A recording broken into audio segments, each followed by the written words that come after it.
ప్రవేశపెట్టినటువంటి సంక్షేమ రాజ్యం ఆనాడు ఆంధ్రదేశంలో ప్రారంభిస్తే ఈనాడు భారతదేశంలో ఉన్నటువంటి అన్ని రాజకీయ పార్టీలు కూడా ఎన్టీ రామారావు గారి సంక్షేమ సూత్రాన్ని కాదని పరిపాలించేటటువంటి శక్తి కానీ ఆ యొక్క దమ్ము కానీ ధైర్యం కానీ ఏ పార్టీకి ఏ ప్రభుత్వానికి లేకుండా పోయింది అని చెప్పి సందర్భంగా మనం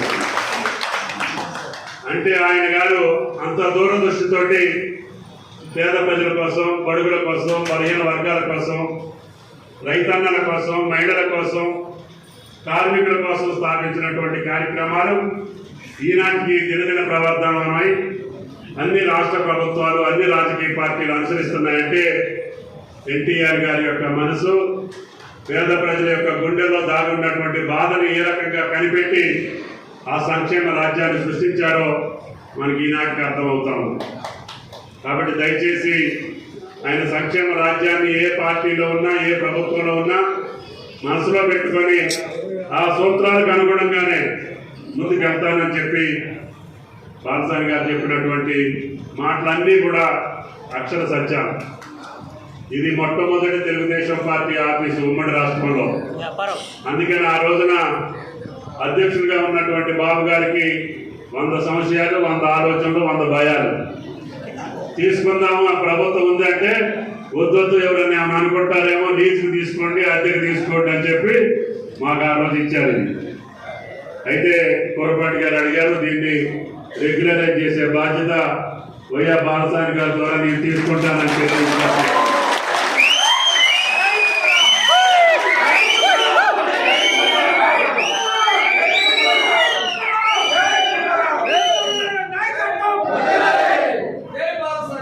కాకపోతే దీనికి ఇప్పుడు దాకా కట్టాల్సిన లీజ్ రెంట్ కట్టాల్సి వస్తుంది.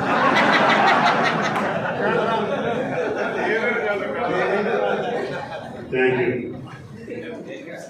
అందరికీ నమస్కారం. మీరు మొన్న తెలంగాణ రాష్ట్ర ఎన్నికల్లో తెలుగుదేశం పార్టీ కార్యకర్తలు ఎంత ఉత్సాహంగా, నేను చాలా నియోజకవర్గాల్లో పర్యటించినప్పుడు కూడా మనవాడే ముందుండి తెలంగాణ ఎన్నికలను నడిపించారంటే ఆశ్చర్యం కాదు.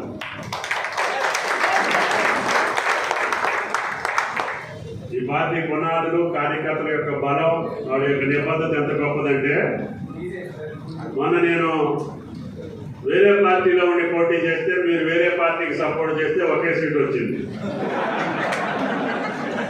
మళ్ళీ నేనున్నటువంటి పార్టీకి మీరు చేస్తే ఇప్పుడు ఆయనకు ఒకటే సీట్ వచ్చింది. అంటే అంత గమ్మత్తైన, అంత బలమైన, అంత నిబద్ధత కలిగినటువంటి తెలుగుదేశం పార్టీ కార్యకర్తల్ని ఎవరు మర్చిపోవడానికి అవకాశం లేదు. ఎందుకంటే మొట్టమొదటి కార్యకర్తగా నాకు ఆ గౌరవాన్ని దక్కించిన మీ అందరికీ ధన్యవాదాలు తెలియజేస్తా. భవిష్యత్తులో మీరందరూ ఆనందంగా ఉండాలని, తెలుగుదేశం పార్టీ కార్యకర్తలు సంతోషంగా ఉండేటటువంటి అవకాశాలు మీరు తీసుకోవాలని మిమ్మల్ని అందరినీ ప్రార్థిస్తూ, మొన్న ఎన్నికల్లో కాంగ్రెస్ పార్టీకి సహకరించిన మీ అందరికీ ధన్యవాదాలు తెలియజేయాలని కోరపాటి గారు కానీ, హరీష్ గారు కానీ, మీరందరూ ఆ రోజు నన్ను పిలిపించి మేము సంపూర్ణ సహకారం ఇస్తామని చెప్పారు. అంత పెద్ద మనసుతోటి మీరు ఇచ్చినటువంటి సహకారానికి ఎప్పుడు కూడా మీకు రుణపడి ఉంటానని చెప్పి కూడా విజ్ఞప్తి చేస్తూ, ఎప్పుడు మీరు నా తమ్ముళ్ళే కాబట్టి ఎప్పుడు ఎక్కడ ఏ అవసరం ఉన్నా ప్రజల కోసం, ప్రాంతం కోసం ఏ అవసరం ఉన్నా మీ మాట నేను తీసుకుంటానని చెప్పి కూడా ఈ సందర్భంగా మీ అందరికీ మరొకసారి ధన్యవాదాలు తెలియజేస్తా. మీ అందరికీ నూతన సంవత్సర శుభాకాంక్షలు. సంక్రాంతి పండగకి తెలుగుదేశం పార్టీ ఎక్కడ భోజనం పెట్టి వస్తానని చెప్పి కూడా విజ్ఞప్తి చేస్తా.